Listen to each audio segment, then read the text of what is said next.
rostinho, lava o meu pezinho, lava a minha mão. Mas Jesus quer me deixar limpinho, quer lavar meu coração. Quando mal faço uma manchinha, eu sei muito bem quem pode me limpar. É Jesus, eu não escondo nada, tudo Ele pode apagar. Tudo Ele pode apagar.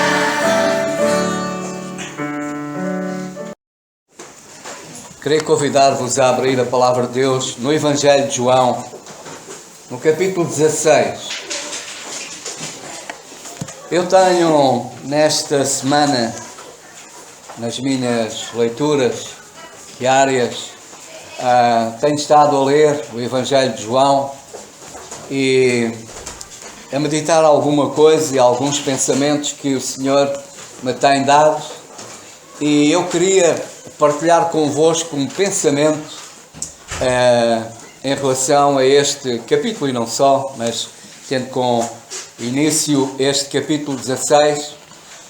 Se nós repararmos, pelo menos na minha Bíblia, a partir do capítulo 13 e do versículo 31, o Senhor Jesus começou a dar instruções aos seus discípulos.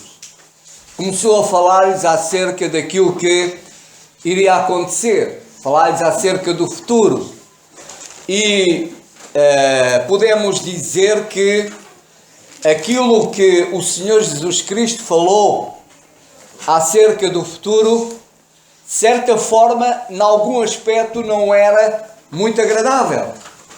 Não era muito agradável para ele, nem era muito agradável para os discípulos.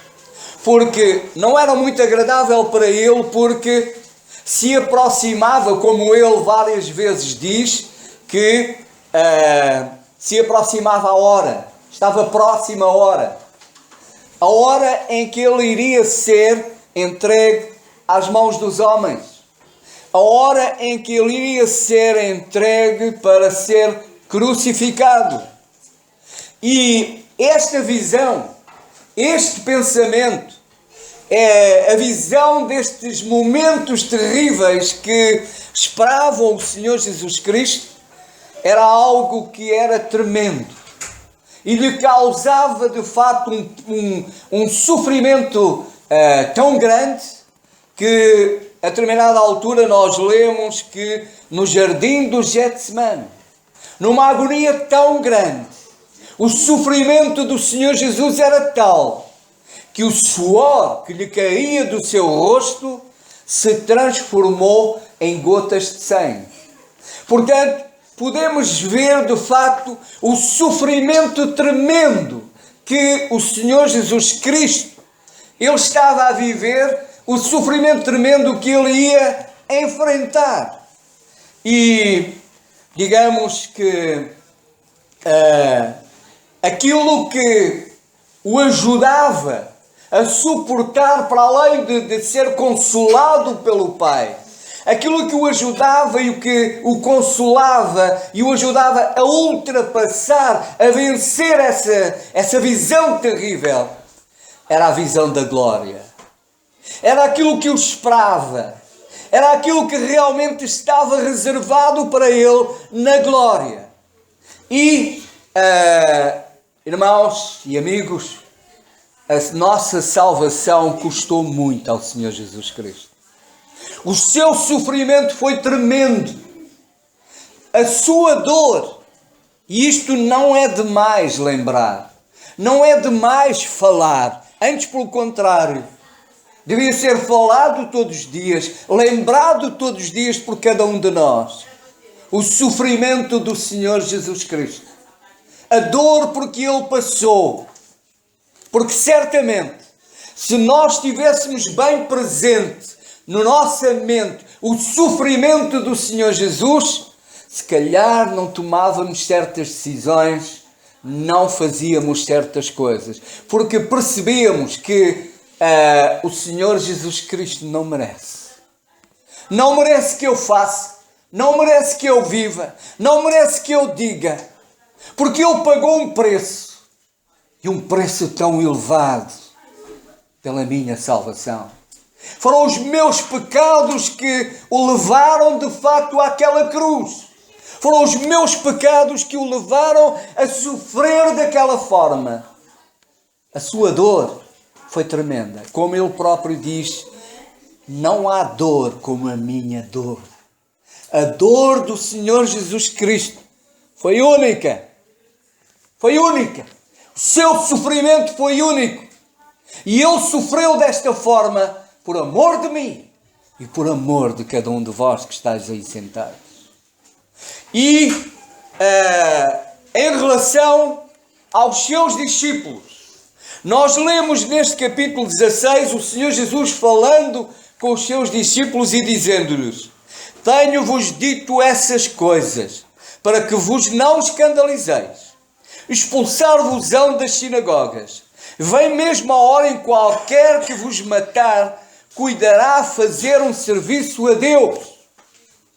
Portanto, aquilo que o Senhor Jesus diz aos seus discípulos é: virá o dia em que vocês poderão ser mortos. Eu aí há tempos eu falei em relação a João Batista e em relação à verdade de João Batista. João Batista não enganou os seus discípulos. João Batista disse a verdade. Disse aos seus discípulos aquilo que tinha que ser dito. Também o Senhor Jesus Cristo não enganou os seus discípulos. Não lhe disse coisas maravilhas, só. O Senhor Jesus Cristo disse-lhes a verdade. Vocês um dia poderão vir a ser mortos. Poderão vir a ser perseguidos. Poderão vir a ser lançados nas prisões. E eu pergunto, acham que este grupo de homens, se o Senhor Jesus Cristo não fosse aquilo que é, se aquilo que o Senhor Jesus Cristo diz não fosse verdade, estes homens estariam dispostos a morrer por um mentiroso? Estes homens estariam dispostos a morrer por alguém que os desenganava, que era mentiroso? Eu não acredito. Algum de vocês estaria disposto a morrer por alguém que vocês sabiam que estava a mentir? Que aquilo que vos estava a dizer era mentira? Certamente que nenhum de nós. Portanto, estes homens, estes 12, e depois todos os outros, estiveram dispostos a morrer se for preciso pelo Senhor. Porque eles viram e reconheceram que o Senhor Jesus Cristo era o Filho de Deus. Que o Senhor Jesus Cristo era o seu Salvador. Que aquilo que o Senhor Jesus Cristo lhes dizia era verdade. E o Senhor Jesus Cristo anteriormente lhe tinha dito coisas importantes. Lhes tinha dito, por exemplo, no capítulo 15, ninguém tem maior amor do que este, de dar a alguém a sua vida pelos seus amigos. O Senhor Jesus Cristo mostrou-lhes que ia dar a vida dele, ia dar a vida por eles. Ia dar a vida por eles. E mais, o Senhor Jesus Cristo disse-lhes, no capítulo 14 e versículo 6, que temos aqui, disse Jesus: eu sou o caminho, e a verdade e a vida. Ninguém vem ao Pai senão por mim. O Senhor Jesus Cristo lhes mostrou quem Ele era, o Salvador. Que Ele era o único caminho que os podia conduzir a Deus. E lhes disse também que, neste mesmo capítulo, no versículo 1, não se turbe o vosso coração, credes em Deus, crede também em mim. Na casa do meu Pai há muitas moradas. Se não fosse assim, eu vos teria dito, pois vou preparar-vos lugar. E se eu for e vos preparar o lugar, virei outra vez e vos levarei para mim mesmo, para que onde eu estiver, estejais vós também. Mesmo vós sabeis para onde eu vou e conheceis o caminho. Portanto, O Senhor Jesus Cristo lhes mostrou quem Ele era. Lhes mostrou aquilo que Ele tinha vindo fazer. Lhes mostrou o caminho para que o conduzia ao Pai. Lhes mostrou que queria que eles estivessem com Ele. Que onde eles estivessem, eles iam estar com Ele. Portanto, o Senhor Jesus Cristo lhes mostrou coisas fantásticas. Mas lhes mostrou também que o caminho não ia ser fácil. Mas sabem de uma coisa? Estes homens, eles creram. Creram no Senhor Jesus Cristo. Creram na palavra do Senhor. E estiveram dispostos a morrer por amor do seu Senhor. Porque confiavam nele. Porque tinham a certeza que ele era aquilo que dizia de facto ser. Mas o Senhor Jesus Cristo, ele diz que expulsar-vos-ão das sinagogas, versículo 2 do capítulo 16, vem mesmo a hora em qualquer que vos matar, cuidará a fazer um serviço a Deus. Aqueles que os iriam perseguir, que os iriam matar, esses os fariam em nome de Deus. O iriam fazer em nome de Deus.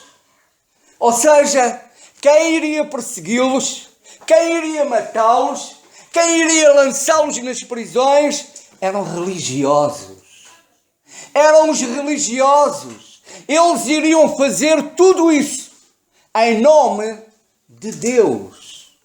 Irmãos, nós ultimamente temos sido confrontados com essa realidade de homens matando em nome de Deus. Homens matando e matando muita gente em nome de Deus. Mas isto não é novo. Foi sempre assim.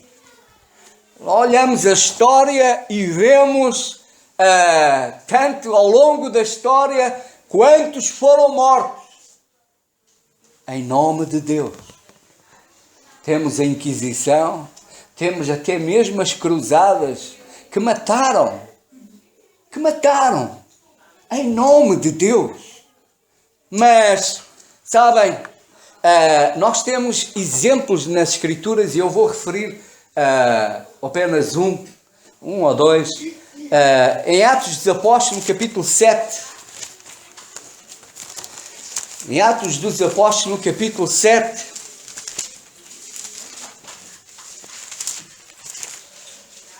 E versículo 54 a 60.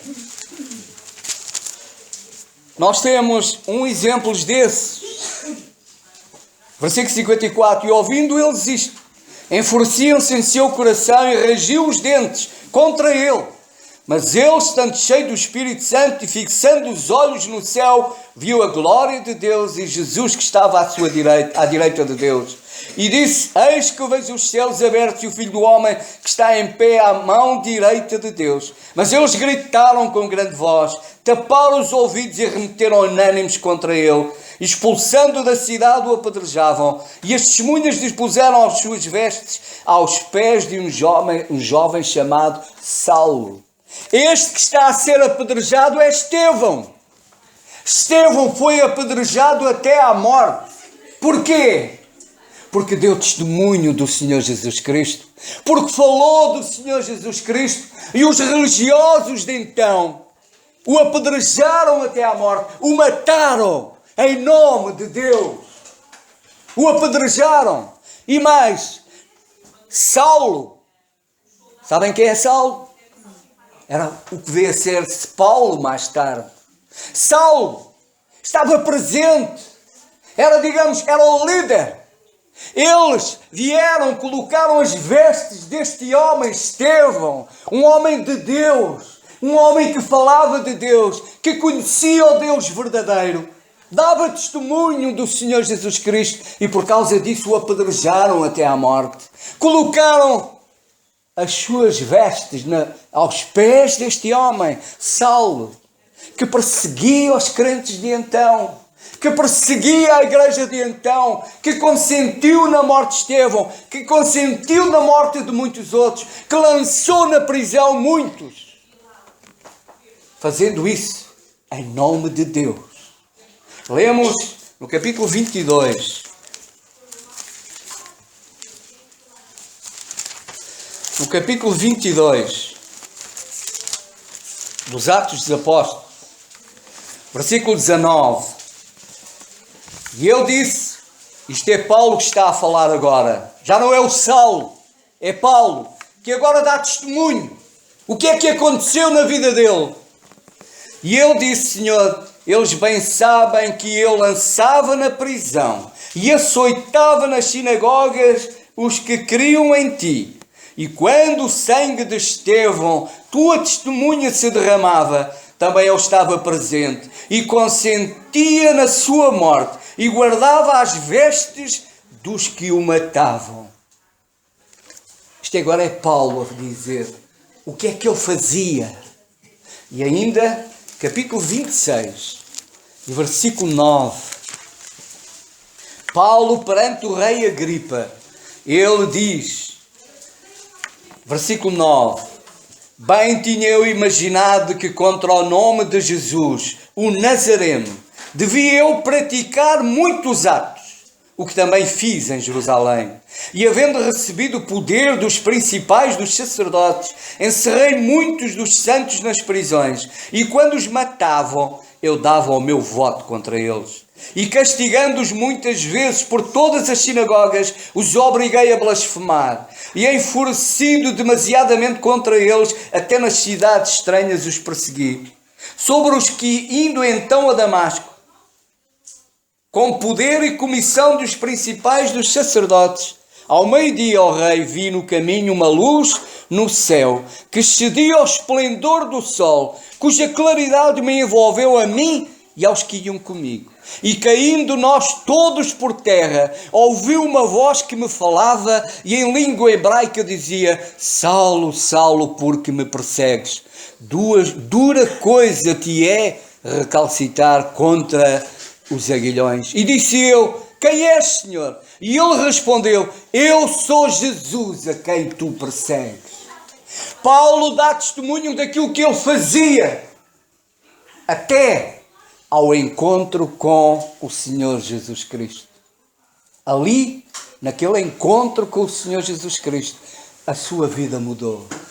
Os seus olhos, que até aí estavam fechados, os seus olhos foram fechados.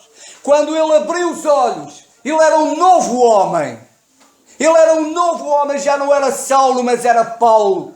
Quando ele era Saulo, era grande aos olhos dos homens, pelas obras que ele fazia, que eram aplaudidas por todos os homens, os religiosos de então. Mas quando ele, então, após este encontro com o Senhor Jesus Cristo, e os seus olhos foram abertos, ele passou a ser o Paulo. Paulo significa pequeno. Pequeno aos olhos dos homens, mas passou a ser grande aos olhos de Deus. Porque passou a fazer uma obra tremenda. E sabem, o Senhor Jesus Cristo, o Paulo, nesta passagem, diz, e disse eu, quem és, Senhor? E eles respondeu, eu sou Jesus a quem tu persegues. Nos versículos que nós lemos há pouco de João, o Senhor Jesus Cristo diz, expulsar-vos-ão das sinagogas, vem mesmo a hora em que qualquer que vos matar cuidará fazer um serviço a Deus. E isso farão porque não conheceram ao Pai nem a mim. Sabem porquê que fazem estas obras? Sabem porquê que matam em nome de Deus? Porque não conhecem Deus. Porque não conhecem Deus. Porque não conhecem o Senhor Jesus Cristo. Paulo, ele fazia tudo aquilo que fazia, porque ele não conhecia o Senhor Jesus Cristo. Por isso, quando ele tem este encontro com o Senhor, ele pergunta, quem és, Senhor? Eu sou Jesus a quem tu persegues. Portanto, todos os que fazem isto, que matam, que perseguem, que matam em nome de Deus, o fazem porque não conhecem Deus. Conhecem um Deus feito pela sua cabeça. O Deus que eles conhecem não é o Deus desta palavra. Não é o Deus da Bíblia. Não é o Deus Todo-Poderoso, o Criador dos céus e da terra. É o Deus que eles criam na sua cabeça. É o Deus que eles imaginaram. E é a esse Deus que eles servem. Mas não ao Deus único e verdadeiro. Porque o Deus único e verdadeiro não manda matar ninguém. O Deus único e verdadeiro manda amar.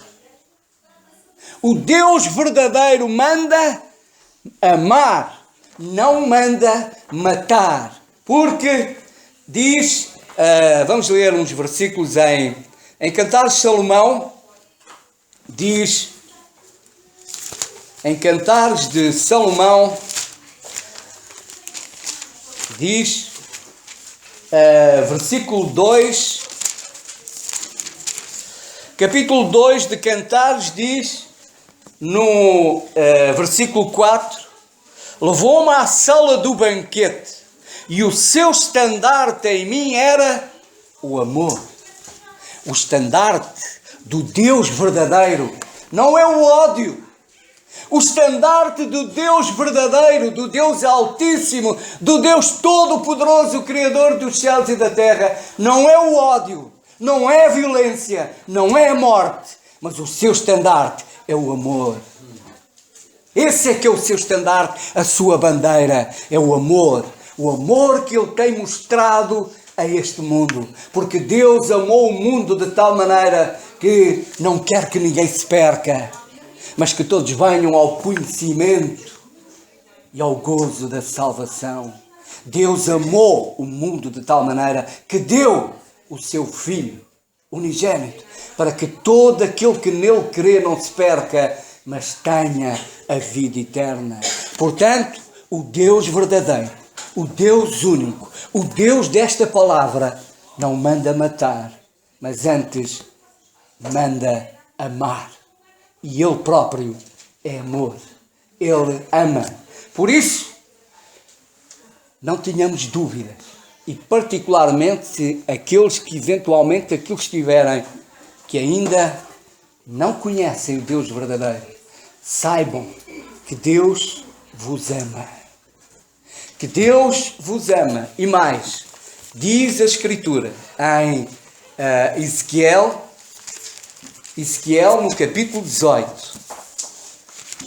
Ezequiel no capítulo 18, diz o Senhor, no versículo 23, desejaria eu de qualquer maneira a morte do ímpio? Diz o Senhor Jeová, não desejo, antes que se converta dos seus caminhos e viva. Deus não tem prazer na morte de ninguém. Deus não quer que ninguém se perca, mas Deus quer que todos se salvem. Se há alguns que partem para a eternidade perdidos, não é pela vontade de Deus, mas é pela vontade própria. É pela vontade de cada um. E por isso, se algum de vós está ainda perdido e partir para a eternidade perdido, é importante que saiba que essa não é a vontade de Deus. A vontade de Deus é que te salves. A vontade de Deus não é que morras. A vontade de Deus é que vivas e tenhas de facto vida eterna. E para isso, Deus enviou o seu Filho, o Senhor Jesus Cristo, que ali na cruz do Calvário pagou o preço, que foi colocado naquele túmulo, mas o túmulo está vazio, porque Ele ressuscitou. Ele venceu a morte, Ele vive eternamente, e Ele quer que tu vivas e estejas com Ele onde Ele estiver. Essa é a vontade de Deus. E permita ao Senhor que essa seja também a tua vontade. Permita ao Senhor que essa seja também a tua vontade. Mas eu quero que tenhas a certeza de uma coisa. É que Deus não quer o teu mal. É que Deus não quer o teu mal. É que Deus não quer que tu morras. Deus não quer que tu vivas separado dele. Mas Deus ama-te. E ama-te ao ponto de ter dado o Senhor Jesus Cristo na cruz do Calvário. E quer dar-te a vida eterna. Na segunda epístola de Pedro,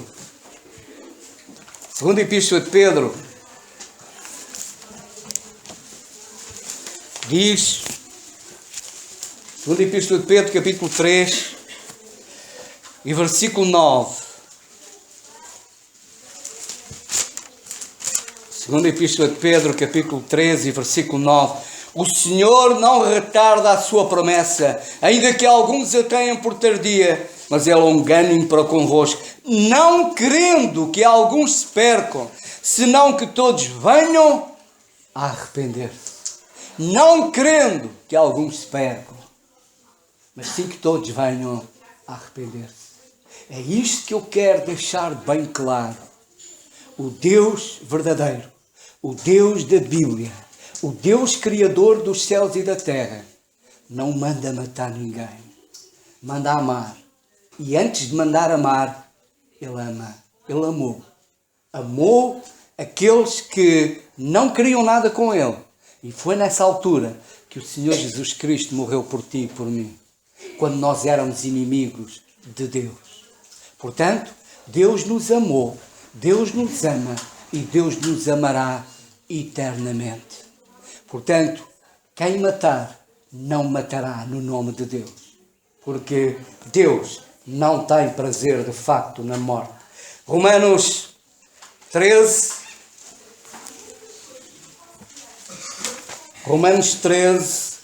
e versículos 8 diz assim: a ninguém devais coisa alguma, a não ser o amor com que vos ameis uns aos outros. Porque quem ama aos outros cumpriu a lei. Com efeito, não adulterarás, não matarás, não furtarás, não darás falso testemunho, não cobiçarás, e se algum outro mandamento, tudo nesta palavra se resume: amarás ao teu próximo como a ti mesmo. O que é que o Deus verdadeiro manda? Amar o próximo.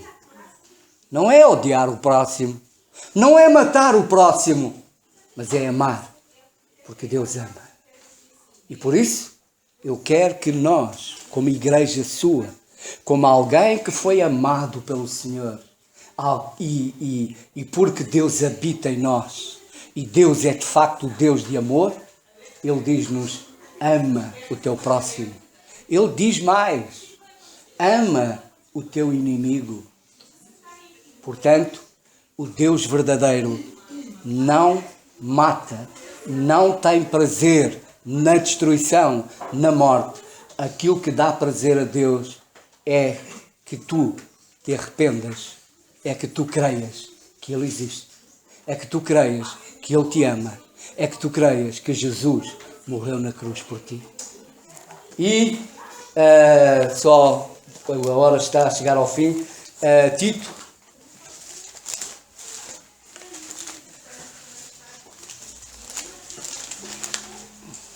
Tito, capítulo 2 e versículo 11. Porque a graça de Deus se há manifestado, trazendo salvação a todos os homens. Graça significa favor imerecido. Nenhum de nós merecia o amor de Deus. Nenhum de nós merecia o amor de Deus. O que Deus nos deu não foi aquilo que nós merecíamos. Graça significa favor imerecido. Deus nos deu aquilo que nós não merecíamos. Ele agiu para connosco em graça e em misericórdia. E se aqueles de nós que aqui estamos salvos, temos esta certeza, como ouvimos há pouco na ceia do Senhor, podemos dizer que estamos salvos. É pela graça de Deus, não pelas nossas obras, não porque tenhamos feito alguma coisa, mas unicamente pela obra do Senhor Jesus Cristo na cruz do Calvário. Unicamente pela graça de Deus. E é esta graça que Deus continua a dispensar a este mundo. Porque Deus não tem prazer em que alguma alma se perca, mas sim que todos venham ao arrependimento e ao gozo da salvação. Romanos capítulo 3, versículo 10, diz-nos: como está escrito, não há um justo, nem um sequer.